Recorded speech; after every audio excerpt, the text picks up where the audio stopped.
Syukur itu membuat karunia yang ada ternikmati jadi kebaikan, dan yang belum ada ketarik. Orang tidak syukur, yang ada tidak ternikmati, yang belum ada tidak akan datang, yang ada malah jadi petaka. Tidak ada yang lebih pahit dari berharapnya hati kepada Allah. Allahumma ftah lana hikmataka ya Allah.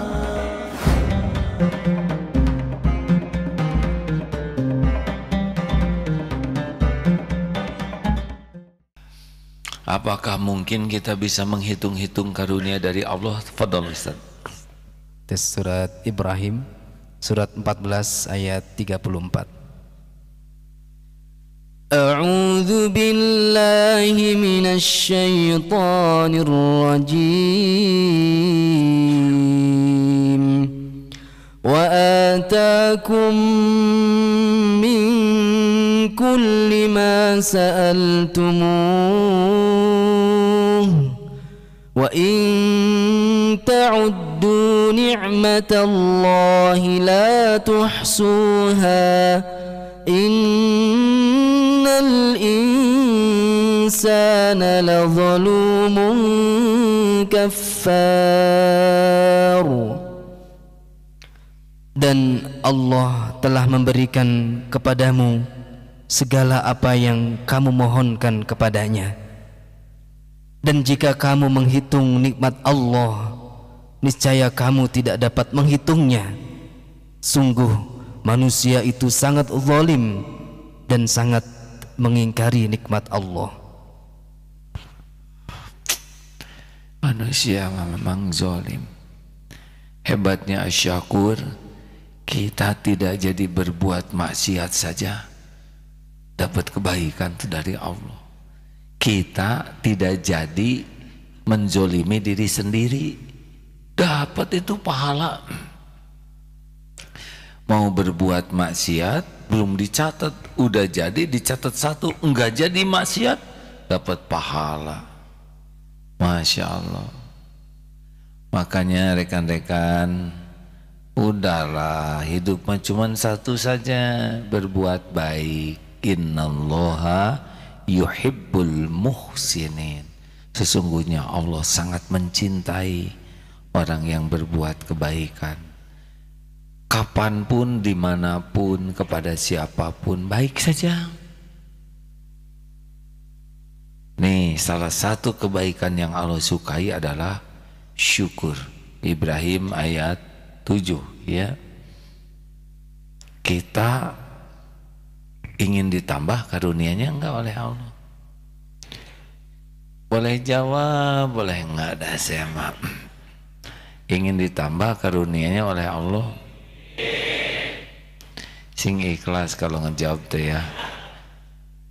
Dan yang paling gampang nambah karunia mah syukur.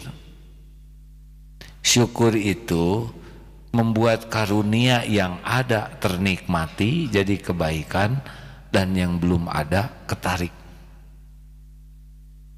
Orang tidak syukur, yang ada tidak ternikmati, yang belum ada tidak akan datang, yang ada malah jadi petaka.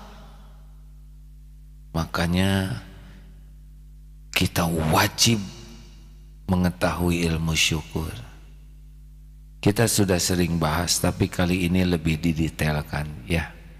Tapi ini dulu jaminan Allah bagi ahli syukur. Ibrahim ayat 7 surat ke-14 ayat 7. A'udzu billahi minasy syaithanir rajim.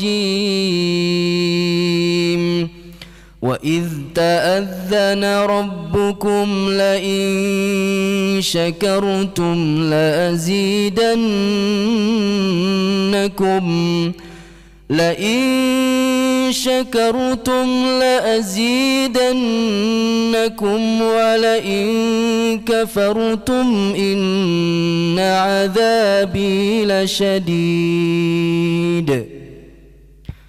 Dan ingatlah ketika Rabbmu memaklumkan, sesungguhnya jika kamu bersyukur, niscaya aku akan menambah nikmat kepadamu.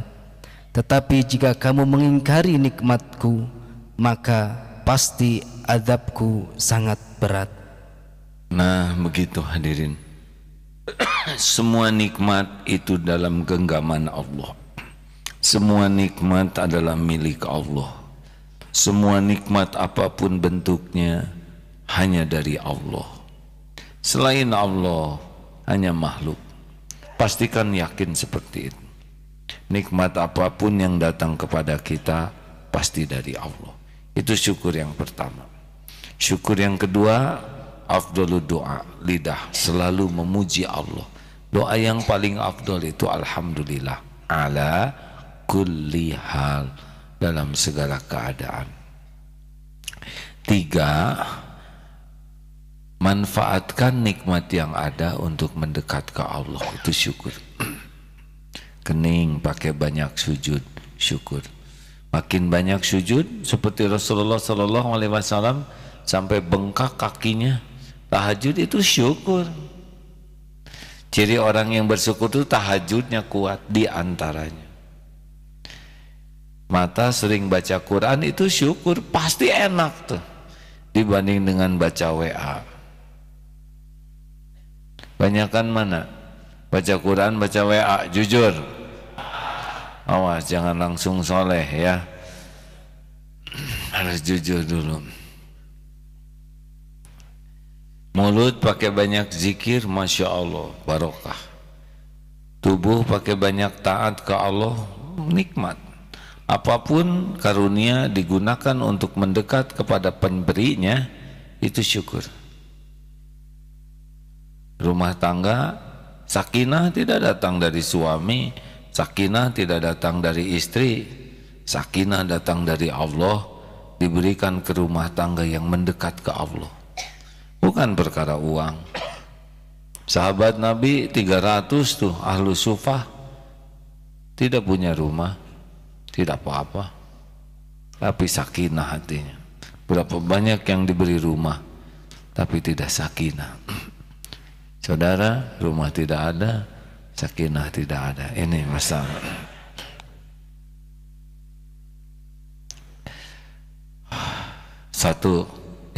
Yang keempat, berterima kasih kepada yang jadi jalan nikmat. Seperti berbakti ke orang tua, itu syukur, karena kita lahir lewat orang tua. Dan yang kelima, at-tahadus bin nikmah, menampakkan nikmat itu. Menceritakan nikmat boleh, menampakkan nikmat boleh, dengan catatan supaya orang tahu ini nikmat dari Allah. Bedanya dengan ria apa? Bedanya dengan ria adalah kalau ria niatnya supaya diri yang dipuji, tapi kalau syukur niatnya supaya Allah yang dipuji. Minum aja, apa-apa. Nih, cuci. Ya anggap saja rumah sendiri di sini, ngepel aja. Minum tuh ada waktunya ya. Alhamdulillah ya. Semuanya ada hikmahnya. Sabarlah ya. Semuanya niatnya baik. Udah nggak apa-apa, jangan diambil lagi.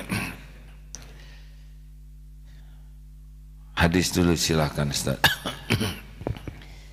Bismillahirrahmanirrahim. Dari Ibnu Abbas radhiyallahu anhuma meriwayatkan dari Nabi SAW, beliau meriwayatkan dalam hadis qudsi bahwa Allah Azza wa Jalla berfirman, sesungguhnya Allah mencatat amal-amal kebaikan dan amal-amal keburukan. Kemudian Allah menjelaskan hal itu. Barang siapa yang berniat akan melakukan amal kebaikan tetapi ia tidak dapat melakukannya karena suatu udzur yang dibenarkan, maka Allah mencatat baginya satu pahala kebaikan yang sempurna. Jika berniat akan melakukan amal kebaikan dan ia melakukannya, maka Allah mencatat baginya 10 pahala kebaikan hingga 70 kali lipat, bahkan hingga berlipat-lipat yang hanya diketahui oleh Allah. Sebaliknya, barang siapa yang berniat akan melakukan amal keburukan atau kejahatan tetapi ia tidak jadi melakukannya, maka Allah mencatat baginya satu pahala kebaikan yang sempurna. Akan tetapi jika ia berniat melakukan keburukan lalu kemudian ia melakukannya, maka Allah mencatat baginya satu keburukan. Hadis riwayat Imam Bukhari. Hadis sahih. Dan kalau udah terjadi dosa, dia tobat.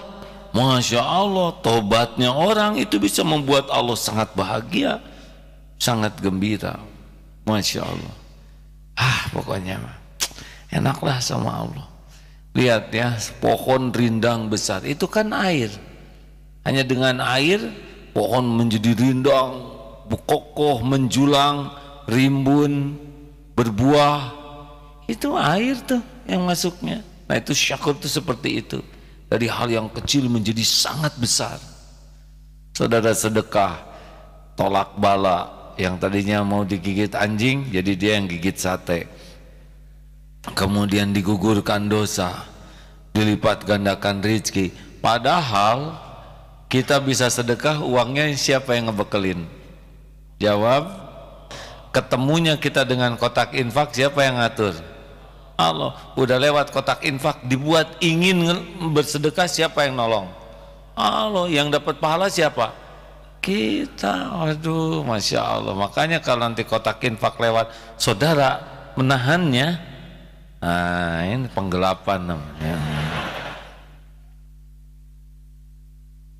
Ada yang dikasih uang, tidak dikasih jalan oleh Allah tuh untuk sedekah.